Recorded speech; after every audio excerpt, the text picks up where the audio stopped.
మొక్కజొన్నలో మనకు ఎక్కువ పోషకాలు లోపాలు కనిపించేదంటే భాస్వరం ఎక్కువగా కనిపిస్తుంది. తర్వాత జింక్ కనిపిస్తుంది. అదేవిధంగా పొటాషు, బోరాన్ కనిపించే అవకాశాలు ఉన్నాయి. ఇప్పుడు ముందుగా చూసుకున్నట్లయితే మనకు జింక్ చూసుకున్నట్లయితే మనకు ఈ నెల మధ్య పసుపు రంగు తర్వాత తెలుపు రంగు మారే అవకాశం ఉంది. దీనికి ఇలా కావడానికి కారణం ఏంటంటే చలి ఎక్కువగా ఉండటం, లేదంటే భాస్వరం ఎక్కువగా నేలలో ఉండడం వల్ల మనకి ఈ ఈ విధంగా అవడానికి కారణం ఉంటుంది. దానికి ఏం చేయాలంటే మనము 2-3 పంటలకు ఒకసారి మనము జింక్ సల్ఫేట్ మనము ఎకరానికి 20 కేజీలు వేసుకున్నట్లయితే జింక్ లోపాన్ని సవరించుకోవచ్చు. ఒకవేళ మనం వేసుకోలేకపోయినా జింక్ లోప లక్షణాలు కనిపించినట్లయితే 2 గ్రాములు జింక్ సల్ఫేటు 1 లీటర్ నీటి కలిపి పిచికారీ చేసినట్లయితే మనము లోపం సవరణ చేసుకోవచ్చు. అదేవిధంగా భాస్వరం చూసుకున్నట్లయితే మనకు భాస్వరం యొక్క లోపంలో మనకేమవుతుందంటే ఆకులపైన ఎరుపు రంగులో తర్వాత నీలి రంగులో ఆకులు నీలి రంగులో మారుతూ ఉండడం, కొద్దిగా ఎదుగుదల కనిపించకపోవడం అనేది జరుగుతుంటుంది. ముఖ్యంగా భాస్వరం యొక్క లోప లక్షణాలు మనకి ఎప్పుడు కనబడతాయంటే మనకి చలికాలంలో చలి తీవ్రత ఎక్కువగా ఉన్నప్పుడు, తర్వాత నీళ్ళు ఎక్కువగా నిలిచినప్పుడు మనకు ఎక్కువ భాస్వరం లోపల లక్షణాలు కనపడతాయి. అలాంటి సమయంలో మనం ఏం చేయాలంటే DAP 1% పిచికారీ చేసుకున్నట్లయితే మనం లోప సవరణ చేసుకోవచ్చు. మనము తర్వాత బోరాన్ చూసుకున్నట్లయితే బోరాన్లో ఏంటంటే బోరాన్ యొక్క లోపం లక్షణాలు చూసుకున్నట్లయితే మనకు ఏంటంటే ఎదుగుదల అనేది చాలా తగ్గిపోతూ ఉంటుంది. ఆకులు అనేవి అసలు చిన్నగా ఉండి కణుపుల మధ్య దూరం చాలా చిన్నగా ఉండి కురచగా ఉండే అవకాశం ఉంటుంది అన్నమాట.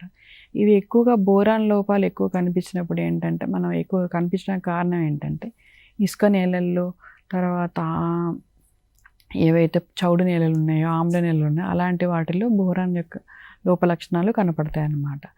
అదేవిధంగా ఇప్పుడు ఒకవేళ బోరాను లోప లక్షణాలు కనపడినప్పుడు మనము నెక్స్ట్ ఇయర్ వచ్చే సంవత్సరం మనం ఏం చేసుకోవాలంటే 4 కేజీలు బోరాక్స్ అనేది మనము భూమిలో చేసుకోవాలన్నమాట.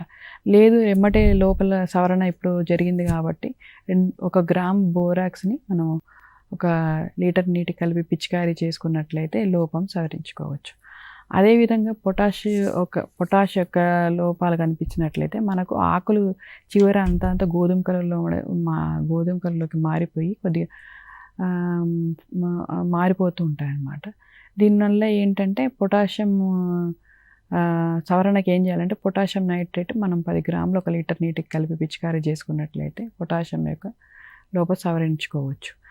అయితే ఇప్పుడు ఈ లోపాలు వచ్చిన తర్వాత మనం ఫోలియర్ స్ప్రే చేసుకోవడం అనేది మంచిది. కానీ రాకుండా ఉండాలంటే మనము సమగ్ర పోషక యాజమాన్యం చేయాలి. అయితే మనం ఏంటంటే మామూలుగా ఇన్ని కేజీల 50 కేజీల DAP, 50 కేజీల యూరియా మనం ఆఖరి దిక్కులో వేసుకునేటప్పుడే మనము 10 టన్నుల పశువుల ఎరువు, బాగా మాగిన 10 టన్నుల పశువుల ఎరువు మనము ఆఖరి దిక్కులు వేసుకున్నట్లయితే, దున్ని తర్వాత వేసుకున్నట్లయితే మనకు భూమి యొక్క ఏమంటారు దాని యొక్క హెల్త్ బాగుంటుంది, సాయిల్ హెల్త్ బాగుంటుంది. అదేవిధంగా అవసరమైన సూక్ష్మజీవులు వృద్ధి చెందడమే కాకుండా ఏవైతే సూక్ష్మ లోపాలు ఉంటాయో అవన్నీ కూడా సవరించుకోవడానికి ఆస్కారం ఉంది.